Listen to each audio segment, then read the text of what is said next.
Well, when David was about to be made king, there was a class of people in Israel, we are told in 1 Chronicles 12 verse 32, who had understanding of the times to know what Israel ought to do.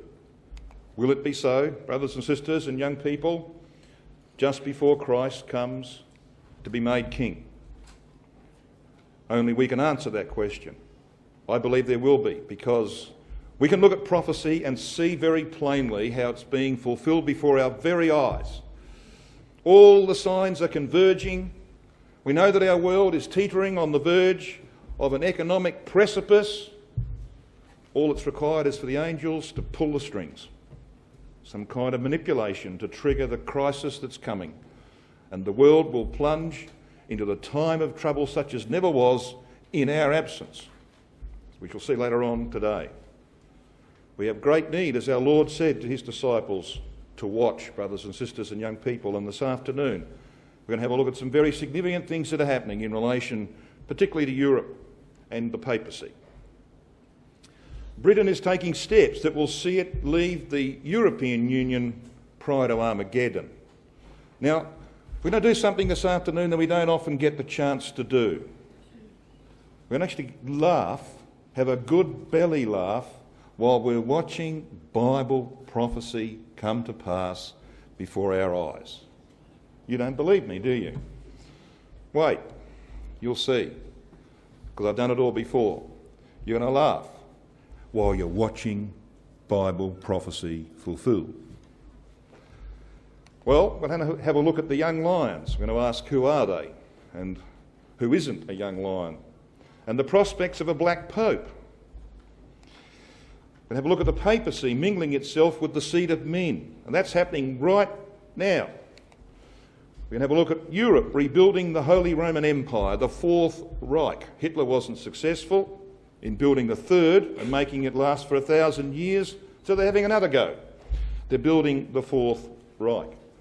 And at the end of this talk this afternoon, if we get there, we'll have a look at 2060 as being the year of the demise of the papacy and the Holy Roman Empire. Not necessarily of all those who adhere to it, as we shall see, but that's the year of the demise of the system. So that's what's in front of us this afternoon. Now, many years ago I heard someone say that Britain would be part of Nebuchadnezzar's image because Britain was an essential part of the Roman Empire. Well, that's true. Britain was a part of the Roman Empire on the fringes of the West. Yeah, and important men came from there, didn't they? Constans and his son Constantine, who developed the city of Constantinople in the east eventually. Yes. But brothers and sisters and young people, Britain is not part of the image of Nebuchadnezzar. Proof for that. Now we know the image of Nebuchadnezzar has two legs, and on the end of those legs there are feet. When Brother Thomas wrote the exposition of Daniel in 1854, he said that the feet had not yet been formed. And in fact, they're only now being formed, slowly but surely, as we're going to see, because something essential had to happen for the formation of the feet. And that's why we've read Daniel chapter 2 this afternoon, and we'll have a look at a couple of verses there a little later on. In 420 AD, the Roman Empire was finally resolved into two legs. It had gone through many iterations. There were times when it had 4 divisions and times when it had 3 divisions. But it was not until 420 AD when the reigning emperor, in its final days, this empire, divided his empire into 2 parts and gave 1 part to each of his sons. And they ruled as separate emperors over 2 sections of the Roman Empire. That happened in 420 AD. And Rome had left Britain in 410 AD. So when the 2 legs were formed, and they weren't formed up until 420, when the 2 legs of iron were formed, Britain was no longer part of the Roman Empire. Rome had left. They'd been gone for 10 years. And the feet, with its 10 toes, is a confederation of European states that will be united for a time, ultimately by the influence of Gog after the papacy's done its work, It'll be a brittle fusion of democracy and false religion, as we're going to see in a moment. So here's the end of Roman rule. They began to move out slowly in 383. By 407, the final departure of the southeast. By 409, the Roman magistrates were expelled. By 410, the Romans were gone. Britain, we know, is clearly the Tarshish of Ezekiel 38 and verse 13. Britain, the land of tin, Britannia. I've been to Cornwall, been to a few tin mines down there. I've seen a Phoenician well on the coast of Cornwall. They inhabited that area for a time, and of course they were there for tin, as Ezekiel 27 tells us. Britain, with its young lions, will oppose Gog's invasion of the land, as we know. But who are the young lions? You know, for a long time we've been saying that America is a young lion. America's not a young lion. You've done the exercise that I have done. You've looked through the writings of Brother John Thomas, everything he wrote. He doesn't say anything about America being a young lion. In fact, he says some very unflattering things about the American system of government, brothers and sisters and young people. And I've been to Washington many times, and every time I go there, I'm impressed that America is far more French than it is British. They hated the British. They fought a war of independence against the British from 1781 to 1783. You know who won the War of Independence for the Americans? The French. They sent their fleet to block the entrance to the Chesapeake Bay so that the British could not supply their army at Yorktown on the James River from New York. The French had as many troops on the ground in that battle as the Americans. If it hadn't been for the French and for men like Colonel Lafayette, whose statue is there across from the White House, in Lafayette Park, there's this huge bronze statue. You walk 100 yards down the road and you find out that the first finance minister of the American government was a Frenchman. Then you find out that the Triangle of Washington was designed by a French architect. And you find out that their constitution came from the French constitution. And you know that the Statue of Liberty was given to the Americans by the French. And then you find out that the Americans had to be dragged into the First World War by Churchill arranging, and you're going to be shocked by this, but I can prove it, Churchill arranging the sinking of the American ship Lusitania. That dragged the Americans into the First World War. You know what had to happen? Because Britain was about to ask Germany for armistice terms. They were bankrupt. Had lost so many men in the fields of Flanders. Britain was about to capitulate. So they dragged America in, and that tipped the balance of the First World War. What about the Second World War? Post-Depression. The Americans had absolutely no interest in coming into the Second World War. They had an anti-European war movement led by Charles Lindbergh, a peace movement. They wanted nothing to do with it until, of course, God got the Japanese to bomb Pearl Harbor on the 7th of December 1941. Then they were in it. Up till that point, they were happy to produce tanks and ships and sell them to the British, and the British, of course, finally paid that off, but it took them a long time. So the Americans are not a young lion, and America is about to be KO'd. When this next big depression comes, and it's not far away, as we shall see, they're going to be KO'd, out of the picture. It'll be Britain and her young lions. Australia, Canada, India, New Zealand, that will be there to oppose Gog when it comes down upon the land. But we've got a problem. Britain today is still part of the European Union. Both Conservative and Labor parties in the UK have strongly supported being in that union. Since 1968, it was Edward Heath, the Conservative, who took them in. However, Britain has strenuously refused to use the euro and retained the pound as its currency. Pretty wise decision. And the current Conservative government of David Cameron is a strong supporter of continued membership of the EU, but he's on the wrong side of that because the British people have got different ideas. Now, in a moment, I'm going to sit down and let you watch an 11-minute movie. That's a bit of a bonus, isn't it? And you're going to laugh. You will laugh. Because you see, we've got to ask the question, how has it happened that public sentiment in Britain is now against remaining in the European Union? How has God worked to bring to pass the prophecy that Britain will be in the opposition to Gog and not part of Europe anymore? How's that happen? Well, as we know, God chooses his instruments very carefully. And you're going to see a man in here who's part of that program. So here we go. Now, you can read on the screen, but I'm just going to say a few things before I do sit down. Bible prophecy requires Britain, Tarshish, to be separate from Europe at the time of Armageddon. They're about to hold a referendum because public opinion is now strongly in favour of getting out. God's instrument, as I said, is the leader of the UKIP, UK Independence Party, a man called Nigel Farage. And there he is.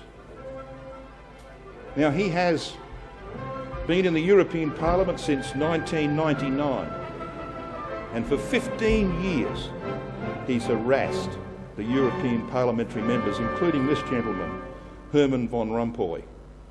Van Rompuy, a former Prime Minister of Belgium, is now the head of the European Council, the President. He's the Pope's man in the EU. This is how Farage welcomed him. President of the Europe of Freedom and Democracy. When we had a president, we'd see a giant global political figure. The man that would be the political leader for 500 million people. The man that would represent all of us on the world stage. The man whose job was so important that, of course, you're paid more than President Obama. Well, I'm afraid what we got was you. And I'm sorry, but after that performance earlier that you gave, and I don't want to be rude, but you know, really, you have the charisma of a damp rag and the appearance of a low-grade bank clerk. And the question that I want to ask, that we're all going to ask is, who are you? I'd never heard of you. Nobody in Europe had ever heard of you. I would like to ask you, President, who voted for you? And what mechanism? Oh, I know democracy's not popular with you lot. And what mechanism do the peoples of Europe have to remove you? Is this European democracy? Well, I sense, though, that you're competent and capable and dangerous. And I have no doubt that it's your intention to be the quiet assassin of European democracy and of the European nation states. You appear to have a loathing for the very concept of the existence of nation states. Perhaps that's because you come from Belgium, which of course is pretty much a non-country. But since you took over, we've seen Greece reduced to nothing more than a protectorate.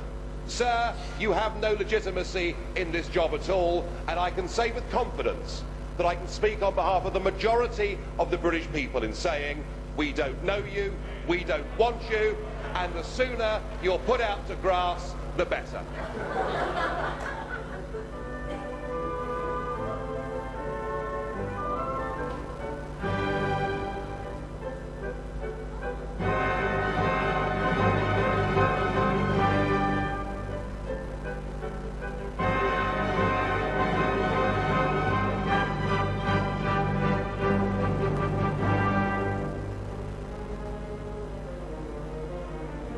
And now for the EFD group, Mr. Farage. Another one bites the dust. Country number 4, Spain, gets bailed out, and we all, of course, know that it won't be the last. Though I wondered over the weekend whether perhaps I was missing something, because when the Spanish Prime Minister, Mr. Rajoy, got up, he said that this bailout shows what a success the Eurozone has been. And I thought, well, having listened to him over the previous couple of weeks telling us there wouldn't be a bailout, I've got the feeling after all his twists and turns, he's just about the most incompetent leader in the whole of Europe. And that's saying something, because there's pretty stiff competition. Indeed, every single prediction of yours, Mr. Barroso, has been wrong. And dear old Herman Van Rompuy, well, he's done a runner, hasn't he? Because the last time he was here, he told us we'd turned the corner, that the euro crisis was over, and he hasn't bothered to come back and see us. You know, I remember being here 10 years ago and hearing the launch of the Lisbon Agenda, we were told that with the euro by 2010, we would have full employment, and indeed that Europe would be the competitive and dynamic powerhouse of the world. By any objective criteria, the euro has failed, and in fact there is a looming, impending disaster. You know, this deal makes things worse, not better. 100 billion is put up for the Spanish banking system, and 20% of that money has to come from Italy. And under the deal, the Italians have to lend to the Spanish banks at 3%, but to get that money, they have to borrow on the markets at 7%. It's genius, isn't it? It really is brilliant. So what we're doing with this package is we're actually driving countries like Italy towards needing to be bailed out themselves. In addition to that, we put a further 10% on Spanish national debt, and I tell you, any banking analyst will tell you 100 billion doesn't solve the Spanish problem. It would need to be more like 400 billion. And with Greece teetering on the edge of euro withdrawal, the real elephant in the room is that once Greece leaves, the ECB, the European Central Bank, is bust. It's gone. It has 444 billion euros worth of exposure to the bailed out countries. And to rectify that, you'll need to have a cash call from Ireland, Spain, Portugal, Greece and Italy. You couldn't make it up, could you? It is total and utter failure. This ship, the Euro Titanic, has now hit the iceberg, and sadly there simply aren't enough lifeboats. You know.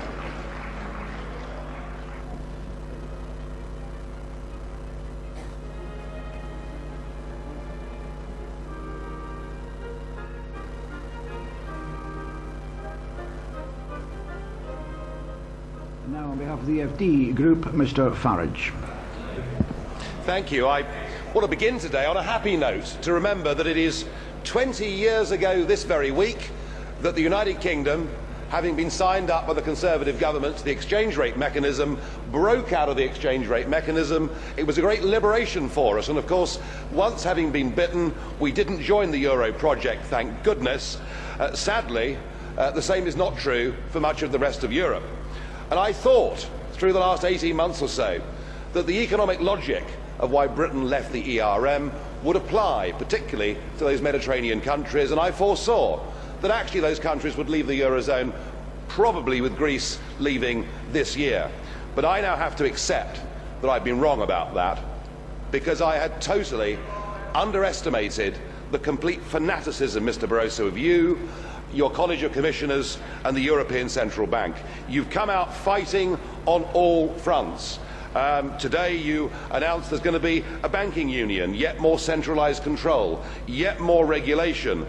You make it clear that whilst you think the nation state should continue to exist, it mustn't have any democratic powers.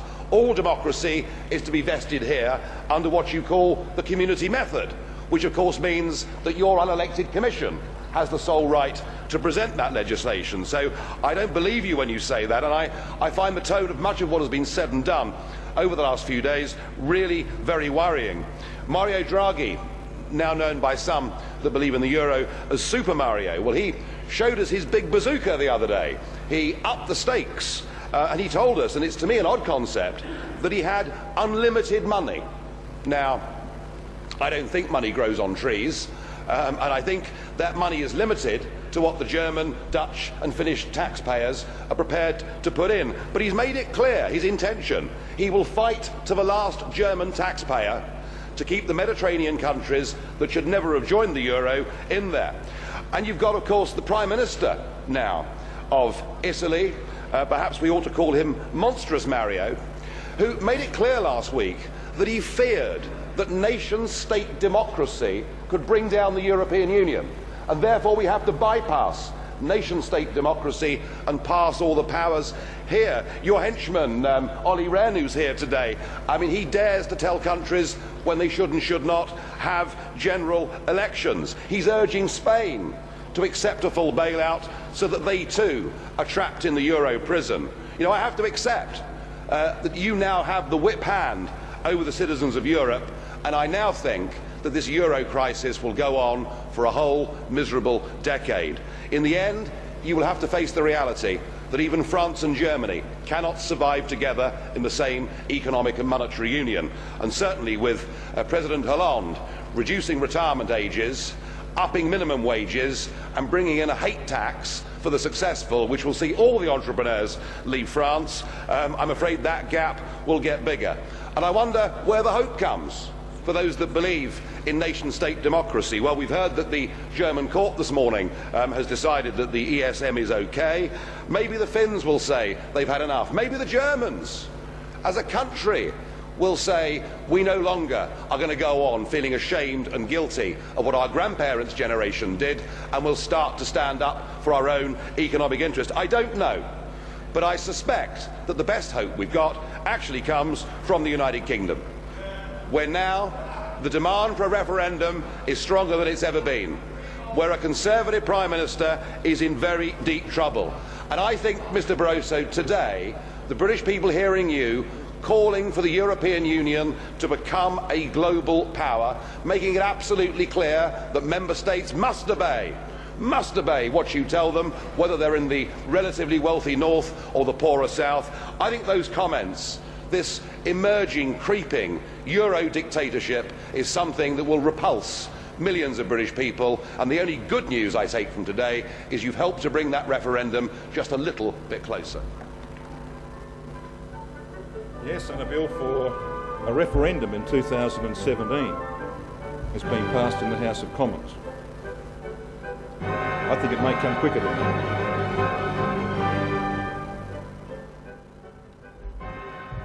Well, brothers and sisters and young people, as I said, you can actually see, can't you, Bible prophecy being fulfilled through God's instrument, that man. Well, just one final slide on Britain and her allies. Go back to this slide which we saw the other day. The old lion defies his foe. Helped by the young lions, the old lion defies his foes. The young lions of the First World War were Australia, Canada, India and New Zealand.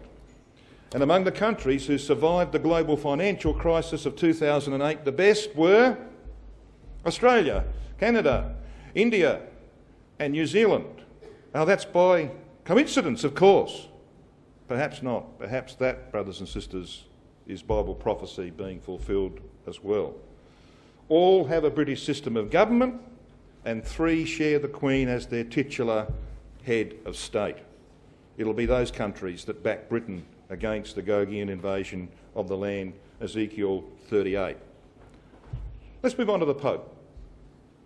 March this year saw the election of Francis I from Argentina. He's the first Jesuit to become Pope. In all of the history of the Catholic Church, the first Jesuit. You know why? Well, Jesuits are the stormtroopers of the Catholic Church. They are the lower order, you know, the front-line troops that go out and do the murderous things that they did in the Inquisition, etc. So they've never elected a Pope from amongst the Jesuits in the past. That's why this man is actually called a Black Pope. Black Pope because he comes from the lower order of priests. Cardinals wear red, and of course he was a cardinal when they elected him, but he spent most of his life in the lower order of priests, just as an ordinary priest. So he's called a Black Pope. One brother in America, a wit, said to me when he was elected, you know, you're always talking about 13 being the number of rebellion, and 13 is the number of Nimrod. He was the 13th generation from Adam, and Nimrod was the first pope, wasn't he? The first god king of the earth. And his father Cush put together the Catholic Catechism. Their doctrines came from the head of Cush. He says, you know, the Roman Catholic Church picked a new pope on the 13th of March, or 13/3/13, as the date's written at the Vatican, at 7:06 p.m. 7:06, 7 plus 6 is 13. All right? Well, I don't know if there's any significance in that, but I found that quite interesting. But you know, brothers and sisters and young people, I don't think there's any doubt that there will eventually be a Black Pope. There was one well in the running in this last election, and you know that. Well in the running for the papacy. It couldn't have happened 40 or 50 years ago, could it? But humanism, liberty, equality and fraternity has changed our world, and it won't be long. Whether the Black Pope that comes to power over that system is at Armageddon or at the destruction of the papacy in 2060. I don't know, but I'm pretty convinced in my own mind that there will be a black pope. Why? Well, because the first pope was black. The only known visage of Nimrod is negroid in features. He had dark skin. No wonder. He was a descendant of Ham, Genesis chapter 10, verses 6 to 8. So that's the only known visage of Nimrod. He was a black man. And that's the first pope. He's the one, he was the Pontifex Maximus of his day. And that title is borne by the popes of today. Nimrod, the 13th generation from Adam. As I said, the first God king and the founder of the kingdom of men. Now the papacy, along with the European nations, have been now for some time trying to rebuild, as I said earlier, the Holy Roman Empire, the Fourth Reich. Why did this man adopt the name Francis I? It has never been used in the history of the papacy. Why would he take that title, Francis I? Well, one of the reasons given is that his hero is Francis of Assisi, quite an important figure in the Catholic Church. But I think there's a more subtle and a more important reason. The last emperor of the Holy Roman Empire was Francis II. And when he abdicated in 1806 after the Battle of Austerlitz, when Napoleon had defeated his forces and was about to advance on Vienna, Francis II, the head of the Holy Roman Empire, sat down under compulsion and abdicated. And because the empire was dissolved, he went back to being called Francis I of Austria. And in 1814, 8 years later, when the Allies had defeated Napoleon and sent him to Elba, he got back much of his lost territory and much of his power. He was heading back to being Francis II, you could say. So I don't think there's any doubt that this name's been chosen for a more subtle reason. Because this is what they are doing. They're rebuilding the Holy Roman Empire, which Napoleon destroyed under the hand of God. They've had 3 attempts and they're now in their 4th. And it won't be very long and it will come into existence. And Christ and the saints will destroy that empire, as we shall see a bit later. Pope Francis presents himself as a liberal-minded, caring figure, a man of the people. He's recently given hope to homosexuals that they have a place in the church, even though Roman Catholic law is no homosexuality. In November 2013, he began a worldwide consultation of the Diocese of the Catholic Church, including questions about pastoral care for certain groups of people, same-sex couples and remarried divorcees. Well, what about the work of this man? Francis has called for church reform and for Catholics to do more about poverty. He seeks closer relations with other religions, as moving to do what John Paul II in 20-odd years failed to do, to repair relations with the Russian Orthodox Church. And that's very important in relation to Bible prophecy. In November 2013, the Pope called for closer ties with Islam and said that Christians should embrace Muslim immigrants with affection and respect. Good grief. That's a change of direction. The Pope and Putin met in the Vatican on the 25th of November to discuss Syria, amongst other things. Now, this is interesting, isn't it? We don't know what they talked about. He had 45, 50 minutes. But we do know this, that since March this year, this man has made such a mark on our world that the Time magazine made him Person of the Year for 2013. Now, when they award the Person of the Year, it's not for good people, so to speak. It's not about virtues. It's about influence on the world. And the runner-up, the 2 runners-up for this award were Edward Snowden. He's the man who's delivering secrets to the world from, the archives of the American Secret Service. And Bashar al-Assad, who was murdering his own people at an alarming rate. All right? So it's not about virtue, is it? It's about influence. And the influence of this man in 9 or 10 months is just unbelievable. That's why I put him up there, because I want to talk to you about him, I believe, fulfilling Bible prophecy. Now, this is what came out of the Time website as to the reasons why this man was made Person of the Year.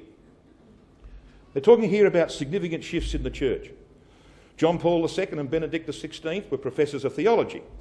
Francis is a former janitor, nightclub bouncer, chemical technician and literature teacher. And behind his self-effacing facade, he is a very canny operator. He makes masterly use of the 21st century tools to perform his first century office. But what makes this Pope so important is the speed with which he has captured the imagination of millions who had given up on hoping for the church at all. You know, I just heard the other day, they were interviewing people in the streets of Rome, and they came across a couple of women, and they said, do you listen to the Pope's speeches? And they said, we do now. But when Benedict XVI was there, when the Pope came on the Italian radio, they switched it off. But when Pope Francis I comes on now, they listen to him. He's made a huge difference. He is quoted saying of women who consider abortion because of poverty or rape, who can remain unmoved before such painful situations? Of gay people, he says, if a homosexual person is of good will and is in search of God, I am no one to judge. To divorced and remarried Catholics who are, by rule, forbidden from taking communion, he says that this crucial right is not a prize for the perfect, but a powerful medicine and nourishment for the weak. Can you see what this man's doing? Well, I want to show you what he's doing, scripturally, what he's doing. I want to take you now to Daniel chapter 2, that passage that was read for us this afternoon. We're going to have a look just 2 verses. Verse 41 and verse 43, and they're the 2 verses you can see on the screen. Verse 41 says, and whereas thou sawest the feet and toes, this is the image of Nebuchadnezzar that's going to stand up in the latter days when Gog conquers the land of Israel, or largely conquers the land of Israel. That's when the image stands up. It's got feet here, part of potter's clay and part of iron. Now they're in the process of being formed now. And the kingdom shall be divided, but there shall be in it of the strength of the iron, forasmuch as thou sawest the iron mixed with miry clay. Now the only thing that's left of the iron of the Roman Empire is its religion, Catholicism. That's all that's left of the iron. And the clay, of course, initially represented those barbarian nations who came down on the Roman Empire in the 3rd, 4th, 5th centuries and broke it up bit by bit, and they took control of Rome's territory. This is not about that. This is about another phase. And we're in it right now. Because you see, historically, the barbarians mingled themselves with the iron. This says it's the iron that mingles itself with the clay. Now, as you can see, there's a word here in the Hebrew Chaldee dictionary, garath. It's used 4 times. It's rendered in the AV mixed in verse 41, and in verse 43, mixed, mingle, and mixed. 4 times. It means to commingle, to bring 2 things together, from the root to braid or to intermix, and by extension to traffic, as if by bartering. Also to give or be security, being the idea of a guarantor. And it's translated that way in Genesis 44:32 as, be surety for my brother. And it was the Roman Catholic system that had that, you might say, underwriting role when 6 nations met in March of 1956 near the Vatican in the Campidoglio to put together the European Economic Community, which is now called the European Union. It began with 6, very fittingly, 6 nations, now has 27. So you see, brothers and sisters, this is about latter-day things. This is not about clay mingling itself with the iron of the Roman Empire. This is about iron taking the initiative to mingle itself with the clay which is described in verse 43 as the seed of men. Look at it, verse 43. And whereas thou sawest iron mixed or mingled with miry clay, they, the iron, shall mingle themselves with the seed of men, the clay. But they shall not cleave one to another, even as iron is not mixed with clay. What that's telling us is that Catholicism, just before Armageddon, was going to take the initiative to mingle itself with the democratic powers over whom it wanted to rule, namely the European nations. Now, how can they do that? The rigidity of John Paul II, who made Cardinal Ratzinger the guard of doctrine in the church. Ratzinger, who becomes Pope Benedict XVI, rigid doctrinaire, will not budge on Catholic doctrine and practice. And so people left the church, or at least turned their back on the church in droves. How was this going to happen? Well, put in a man from Argentina who's been living on one lung for 20 years, at 76 years of age, and send him out as from the lower order of people, very personable, very affable, friend of the people. He won't budge an inch on Catholic doctrine, but he's got you thinking he will. Now, has our community understood this? Yes, it has. This is a quotation from Henry Sully, early part of the 20th century. Iron mingled with clay. In the second chapter of Daniel, the kingdoms have been represented by a composite image consisting of 4 principal elements: first gold, second silver, third brass, and fourth iron, each element representing some phase of the kingdoms of men. This is the important part. The fourth element, in its latter-day phase, assumes the aspect of clay and iron mixed. That is, republicanism and autocracy, shown perhaps in one of the most subtle aspects, notice this, subtle aspects, in the silent capture of democracy by autocratic ecclesiasticism, enabling the latter to ride into power thereby. You could not get a better description of what Daniel chapter 2, verses 41 to 43 is about than that. And it's happening right now. We're not very far away, brothers and sisters, from the culmination of these things in the Battle of Armageddon. Yes, Europe is setting about to revive the Holy Roman Empire. As it was clearly set out in this book, the principality and power of Europe, Britain and the emerging Holy Roman Empire. That's why on the French euro coin that they first minted, you had the head of Charlemagne. Talk a bit more about him in a moment. And on the other side of this coin, guess what you had on the French coin?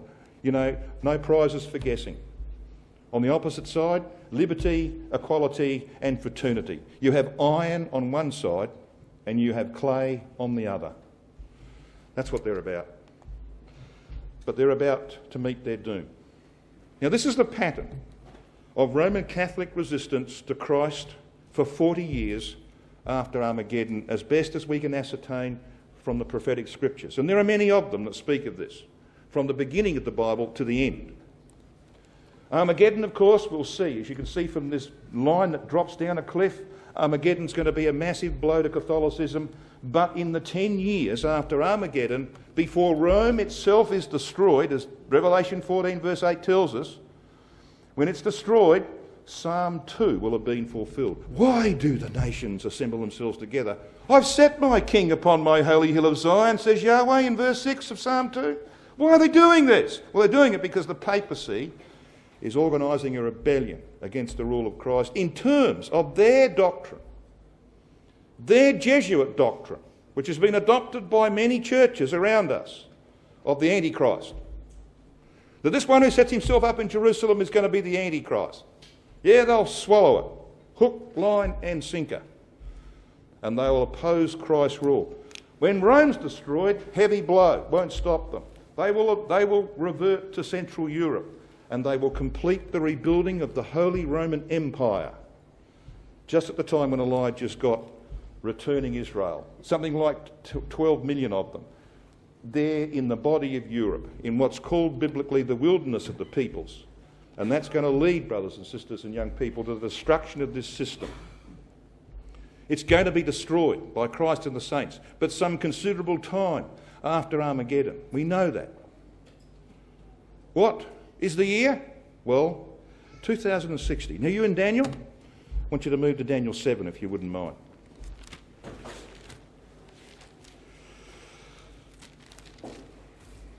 Daniel 7.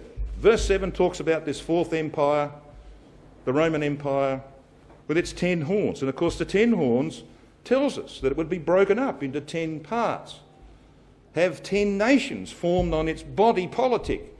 The barbarian nations, of course, who came in to break up the Roman Empire. That's how it ended up. Well, verse 8.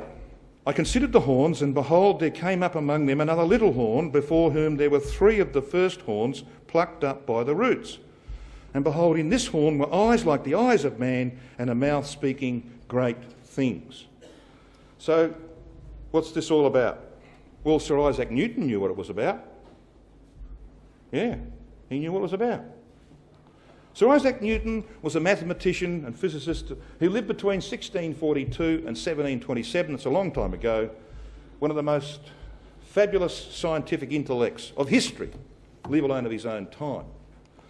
He wrote on religion. He rejected the Trinity as unscriptural and predicted 2060 as the year of the demise of the Papacy. He wrote that in the early 1700s. What are we now? 2013, nearly 14. Hey? How'd he do that? There's a note in the margin of his Bible to this effect that's been seen by a brother who lives in Halifax, Nova Scotia, with whom I spent some time a little while back. He's seen the note in this man's Bible. Pope destroyed 2060. Hey? How'd he do that? Well, correctly interpreting prophecy. That's how he did it. His private papers had to be kept secret, of course, because the church would have been after his hide. He had to keep it secret. Daniel 7 verse 8 is about the development of the Holy Roman Empire and its ultimate fall. I considered the horns, and behold, there came up among them another little horn, before whom there were 3 of the first horns plucked up by the roots. And behold, in this horn were eyes like the eyes of a man. Yes, they call it the Holy See. Got priests everywhere watching for Rome.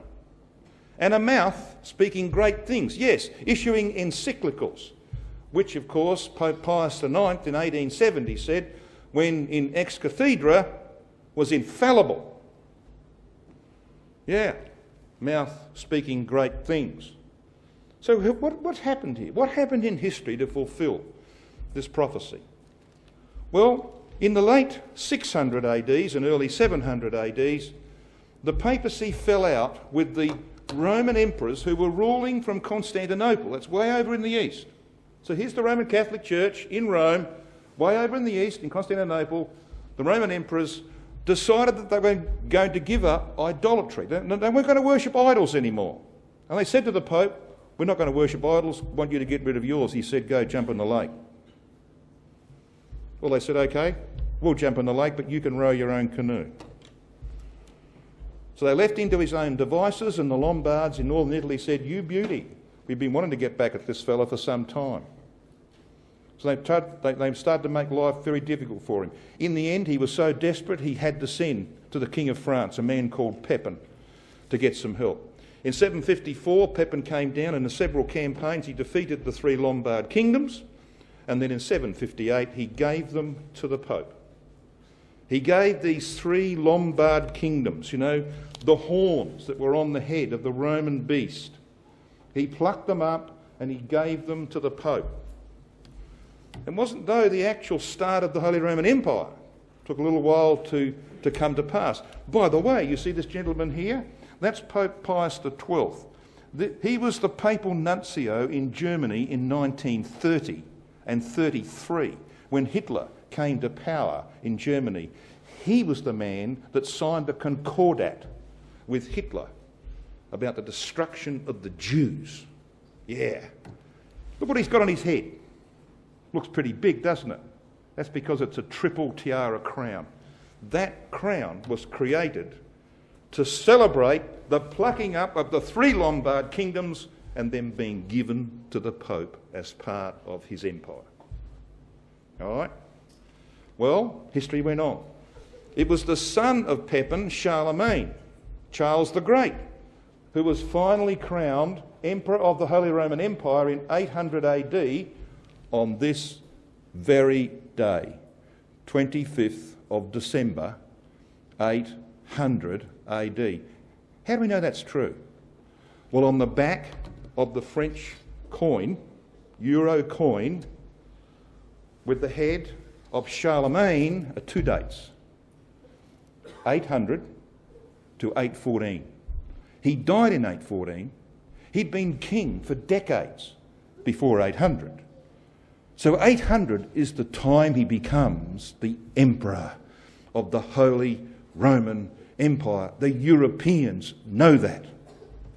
So 800 AD, Christmas Day, is very, very important.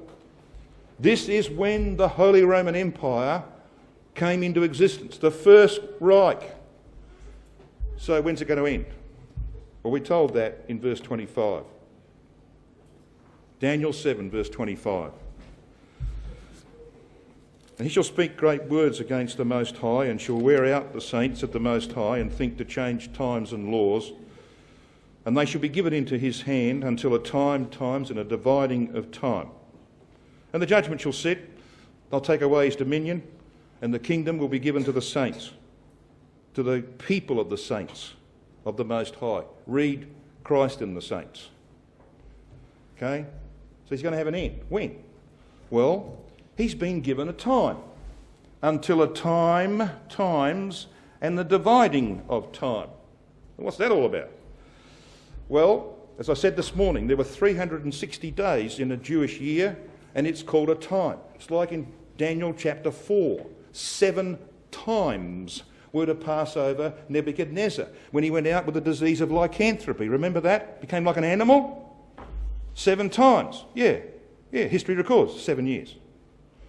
So a time is a Jewish year. A Jewish year had 360 days in it, which is why the Jews got to put a 13th month in every 7 or 8 years to catch up with us. Otherwise they can't go swimming in summer. Jewish time's 360. Times is 2 times. Times. So you got 360, twice 360, and a dividing. Divided in half, of course. Half of 360 is 180. You add 360 and 720 and 180, you get 1,260 days, or on the day for a year principle, 1,260 years. Does this work in history? Yes. AD 312, the triumph of Constantine at the Battle of Milvian Bridge over Maxentius was the beginning of the persecution of the witnesses against the system that he created. 1,260 years later, the effective end of witnessing against the Catholic system, the massacre of St Bartholomew's Day, 1572. Exactly 1,260 years. AD 529 to 533, the Justinian decrees were issued giving the Bishop of Rome headship of the Church, gave him political power in the West. You add 1260, it comes to 1789 to 1793. The French Revolution began in 1789, it came to its height in 1793. Catholicism was undermined in Europe. At AD 608 to 610, this grubby little emperor in the east called Phocas granted the papacy temporal power, political power, real political power over land and people. You add 1260. 1868 to 1870. Garibaldi came up from the south. He pushed the Pope eventually out of Rome, and he lost his temporal power. The Pope responded to that. It was the longest serving Pope in history, 38 years, Pope Pius IX, the only one with a statue outside the Vatican, by calling the First Vatican Council and declaring himself infallible. That was his response. It works every time. But people say, but this is the Gregorian calendar put together by Pope Gregory the 13th. Can't be right, surely. Yes, it is, providing you stay in it. Providing you're using the dates, the early dates from that calendar, you stay in it, it's perfect. Absolutely perfect. It works every time, brothers and sisters and young people. And I believe there's no doubt it will work again. So what are the important dates? 758 AD. Pepin, king of France, conquers 3 barbarian states in Italy, gave them to the Pope. 800 AD, Pope Leo crowned Charlemagne emperor of the Holy Roman Empire. You add 1260 to 758, you get 2018. I believe, because the reverse always happens, the Pope is going to acquire all the power he needs in Europe by 2018, and he'll get that on the back of the greatest depression in human history that's going to catapult the southern European nations into his arms. All you the northern ones, they'll hive off. And what we will have is the restoration of the Roman Empire, which was in southern Europe up to the Rhone. 800 AD, at 1260, this is why Sir Isaac Newton arrived at this date, 2060. That, we believe, will be the end. Not of all Catholics, as we're going to see just in a second. I'm going to take another minute or two if you don't mind. Here is the program, as Brother Sully very plainly and rightly points out in his book on the Temple of Ezekiel's prophecy in chapter 2. There will be a 50-year period from the resurrection of the dead until the time that Christ walks his bride around a completed temple about to go into operation. Towards the end of that, Christ will reveal his bride to the world in the marriage supper of the Lamb. But he will not do that, Revelation 19 tells us, until he's exposed the Catholic harlot for what she is, the harlot. And when that's been done, then he will reveal his bride to the world. It's a clear message of Revelation chapter 19. I was going to say a bit about that, but we've got to move on. Because here we come to the last slide. How long, O Lord, was the cry of those who suffered at the hands of this system? Well, not too long. There's a 50-year period from the resurrection of the dead to the bride being walked around by the house by the builder of it, as Ezekiel 40 tells us. And Armageddon will be 10 years beyond the resurrection of the dead, because there's a lot of things to be done in between. What are we looking at? Well, we're looking at this. If 2060 is the date of the destruction of the Holy Roman Empire and the Papacy, and if you want to have a look at Revelation 19 verse 20 and 21, it may be very helpful.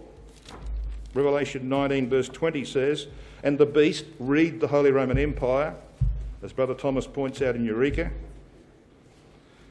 "the beast was taken, and with him the false prophet," read the Pope, "that wrought signs before him, which he deceived the world around him. These both were cast alive," it says in the last sentence of that verse, "into a lake of fire burning with brimstone. And the remnant was slain." So you see, the destruction of the system, the destruction of the empire that supports the system, doesn't see the immediate end of all the adherents to the system. Because verse 21 says, "And the remnant was slain with the sword of him that sat upon the horse." It will take some considerable time to clean up the remnant in the wake of the destruction of the empire and the papacy itself. That will come in 2060. So what does that mean to you and me? Well, it means this, that the length of that period to clean up the remnant will determine how long we've got. Now, I don't know what that period is. I've got no idea. But it can't be too long. If Christ had come in 2013, that period would have been 3 years. Do the maths. If Christ comes in 2014, that period's 4 years. Christ comes in 2015, all right, it'll be 5 years. My brothers and sisters, the fact is, we can see by the signs that he's very close. No question, he's very close. That is about to become a reality.